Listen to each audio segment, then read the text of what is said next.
प्रधानमंत्री नरेंद्र मोदी के अमेरिका के दौरे पर प्रेसिडेंट डोनाल्ड ट्रंप ने भारत को अपना advance 5th generation fighter jet F-35 offer किया है।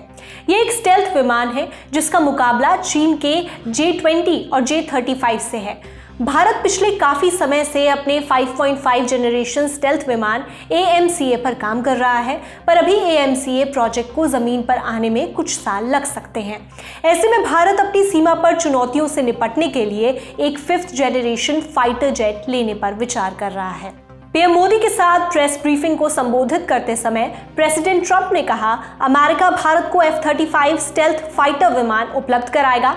पीटीआई की रिपोर्ट के अनुसार राष्ट्रपति ट्रंप ने कहा, इस साल से हम भारत को कई अरब डॉलर की सैन्य बिक्री बढ़ाएंगे। हम भारत को F-35 स्टेल्थ लड़ाकू विमान उपलब्ध कराने का रास्ता साफ कर रहे हैं। 2017 में मेरे प्रशासन में क्वाड सुरक्षा साझेदारी को पुनर्जीवित किया। आज हमारी बैठक में पीएम और मैंने अमेरिका, भारत, ऑस्ट्रेलिया और जापान के बीच मजबूत सहयोग की पुष्टि की और कहा कि इंडो पैसिफिक में शांति, समृद्धि और स्थिरता बनाए रखना वास्तव में महत्वपूर्ण है। पड़ोसी चीन की बढ़ती एयर पावर और पाकिस्तान को मिलने वाले J-35 फाइटर जेट्स के बीच प्रेसिडेंट ट्रंप के इस बयान को चीन के लिए एक संदेश के तौर पर भी देखा जा रहा है। प्रेसिडेंट ट्रंप ने इस डील के लिए कोई टाइमलाइन तो नहीं दी, पर इस तरह की मिलिट्री खरीद में कुछ सालों का वक्त तो आमतौर पर लग ही जाता है, खास तौर पर जब डील F-35 जैसे उन्नत कटिंग एज तकनीक वाले जेट की हो। अगर भारत और अमेरिका के बीच सैन्य डील्स की बात करें तो 2008 से अब तक $20 बिलियन से अधिक के साजो सामान भारत खरीद चुका है।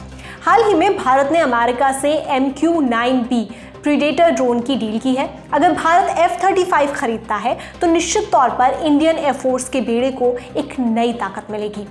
दोनों नेताओं की प्रेस कॉन्फ्रेंस के बाद भारत के विदेश सचिव विक्रम मिस्री ने भी प्रेस कॉन्फ्रेंस की। उन्होंने क्या कहा, देखिए।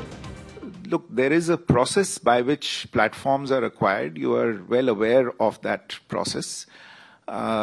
There is, in most cases, a request for proposals that is floated. There are responses to those. They are evaluated. I don't think with regard to the acquisition of an advanced aviation platform by India, that process has started as yet. So this is currently something that's at the stage of a proposal, but I don't think the formal process in this regard has started as yet. विदेश सचिव ने बताया कि दोनों नेताओं ने defence partnership के लिए 10 साल के एक फ्रेमवर्क पर सहमति जताई है। 2025 से 2035 तक दोनों देश कई डिफेंस डील्स पर साइन करेंगे। इन डील्स में लैंड और एयर यानी जमीन और आसमान दोनों से जुड़े हथियार और सैन्य साजो सामान शामिल होंगे।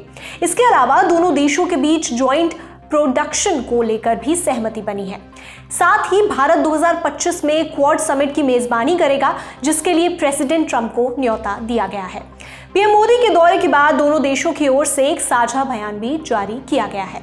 इस बयान के पहले पेज पर ही डिफेंस सेक्टर में सहयोग का जिक्र है। भारत की सेनाओं में कई अमेरिकी हथियार विमान और चॉपर्स पहले से मौजूद हैं।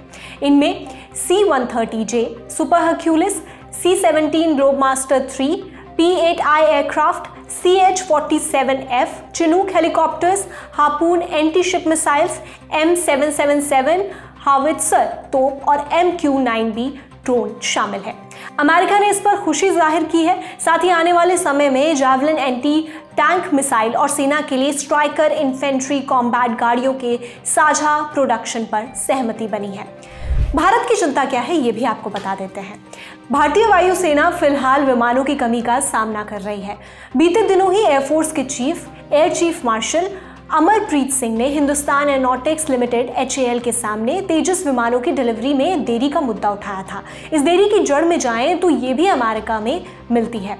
दरअसल अमेरिकन कंपनी GE एरोस्पेस को तेजस के लिए इंजन सप्लाई करने हैं। इसी सप्लाई में देरी की वजह से तेजस विमानों की डिलीवरी लगातार प्रभावित हो रही है।